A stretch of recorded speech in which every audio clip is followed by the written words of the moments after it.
Assalamualaikum warahmatullahi wabarakatuh. Perkenalkan, nama saya Dwi Wahyuni dari MBS 2D, NIM 154. Di sini saya akan menjelaskan tentang tiga hal. Yang pertama adalah pasar persaingan sempurna, yang kedua adalah pasar persaingan tidak sempurna, dan yang ketiga adalah pasar tenaga kerja.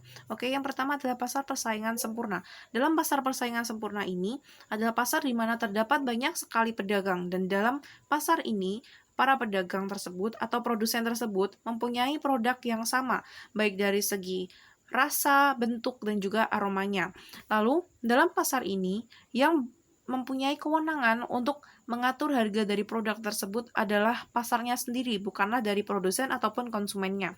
Lalu, yang kedua adalah pasar persaingan tidak sempurna. Dalam pasar persaingan tidak sempurna ini, pasar mempunyai banyak sekali pembeli, namun dengan sedikit produsen. Dalam pasar persaingan tidak sempurna ini, yang mempunyai kewenangan untuk mengatur harga dari produk tersebut adalah produsennya.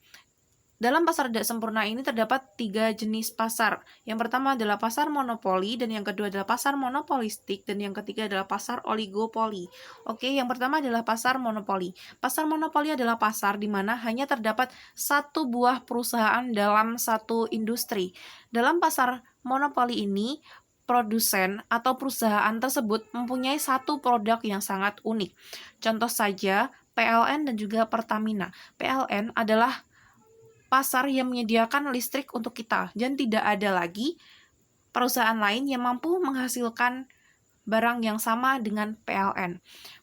Dalam pasar monopoli yang sangatlah mempunyai kewenangan untuk mengatur harga dari produk tersebut. Lalu, yang kedua, dari pasar monopoli ini, pasar monopoli mempunyai kewenangan yang diberikan oleh pemerintah untuk memonopoli semua industri dari pasar tersebut. Lalu yang kedua adalah pasar monopolistik. Dalam pasar monopolistik ini terdapat di antara yang pertama adalah pasar monopoli dan juga di antara pasar persaingan sempurna. Karena di dalam pasar monopolistik ini terdapat banyak sekali pedagang, namun produk yang diberikan sangatlah beragam atau heterogen. Contoh saja adalah dalam suatu toko elektronik. Dalam toko elektronik itu terdapat banyak sekali barang.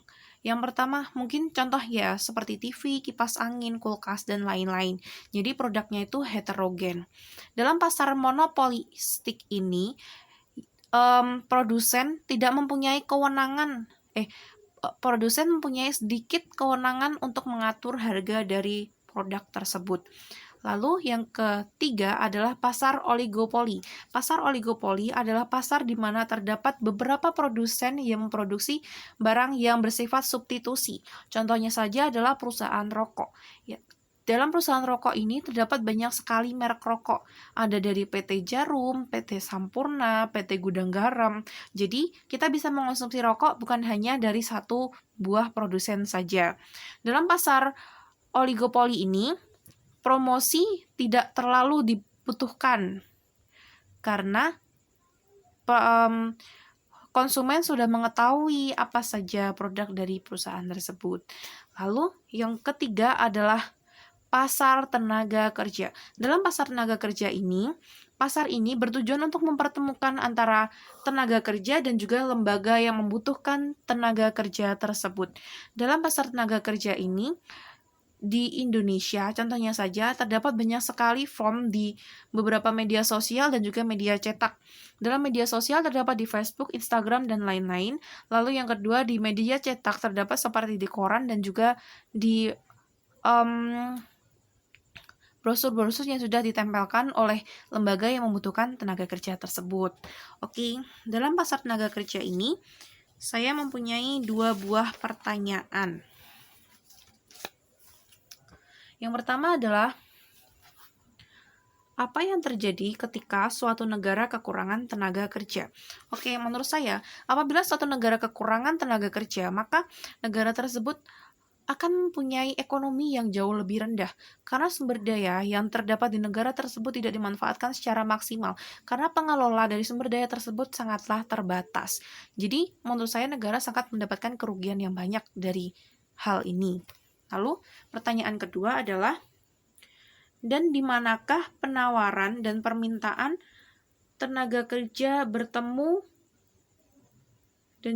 dan juga keseimbangannya. Oke, saya punya satu grafik ya. Oke, kelihatan? Dari grafik ini menunjukkan pertemuan antara permintaan tenaga kerja dan juga penawarannya. Oke, ini ada grafik yang melengkung. Ini adalah grafik dari kurva penawaran dari tenaga kerja yang dibutuhkan, dan juga grafik yang lurus, kurva yang lurus ini adalah kurva permintaan tenaga kerja. Dan titik keseimbangan dari kedua kurva ini bertemu di titik E. Jadi, untuk mencapai keseimbangan dari kedua permintaan dan penawaran ini, untuk upah dari tenaga kerja tersebut atau upah tenaga kerja tersebut itu sangatlah setimbang apabila dia berada di titik W bintang. Namun, untuk kesempatan kerja akan mendapatkan keseimbangan apabila dia berada di titik E bintang. Ini grafiknya.